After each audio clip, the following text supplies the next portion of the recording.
नमस्कार शेतकरी मित्रांनो, बघणार आहोत आजच्या शेतकऱ्यांसाठी महत्त्वाच्या ठळक बातम्या। सर्वात पहिली बातमी आहे, बिरसा मुंडा कृषी क्रांती योजनेतून मिळणार बैलगाडी, ट्रॅक्टर चलित अवजारांसाठी अनुदान, जुन्या निष्कातही बदल। त्यानंतरची बातमी आहे, नाशिक जिल्ह्यात मागेल त्याला सौर कृषी पंप योजनेला प्रतिसाद। त्यानंतरची बातमी आहे, केंद्राकडे काही मागितलं की लगेच मिळतं, राज्यातील पूरग्रस्तांना 1492 कोटीचं पॅकेज जाहीर, मुख्यमंत्री। त्यानंतरची बातमी आहे, इस्रायल इराण युद्धाचा परिणाम कच्च्या तेलावर, भारतात पेट्रोल डिझेलचा भडका।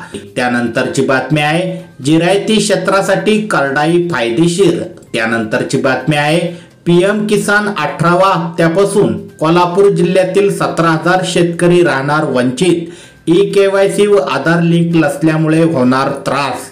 त्यानंतरची बातमी आहे, आनंदाचा शिधा अडकला तेलात, कोल्हापुरातील लाभार्थ्यांना प्रतीक्षा।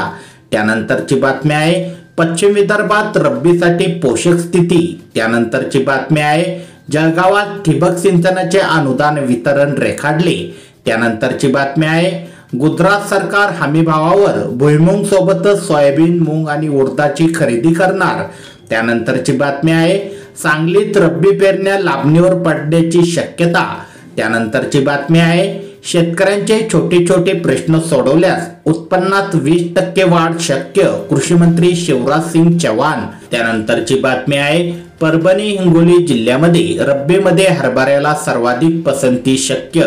त्यानंतरची बातमी आहे, राज्यातील 13,000 कांदा उत्पादकांची रेखाडलेली 24 कोटी आचारसंहितेपूर्वी द्या, कांदा उत्पादक शेतकरी संघटनेची मागणी। त्यानंतरची बातमी आहे, विमा कंपनीच्या पोर्टल बंदमुळे पूर्वसूचना थांबल्या। त्यानंतरची बातमी आहे, नगर जिल्ह्यात ई पीक पाहणीत पारनेर तालुका अव्वल। त्यानंतरची बातमी आहे, मुख्यमंत्री लाडकी बहीण योजनेमुळे शेतकऱ्यांना शेती कामासाठी मजूर मिळेना। त्यानंतरची बातमी आहे, टोमॅटोची लाली चकाकली, पिंपळगावला प्रति कॅरेटला 1,000 रुपयाचा भाव। शेतकऱ्यांसाठी अत्यंत आनंदाची बातमी, नवरात्रामध्येच म्हणजे नमो शेतकरी आणि पीएम किसानचा हप्ता 5 ऑक्टोबरला होणार शेतकऱ्यांच्या खात्यामध्ये जमा। तर अशाच प्रकारच्या शेतीविषयक बातम्यांसाठी आपले चॅनल नक्की सबस्क्राईब करा। धन्यवाद।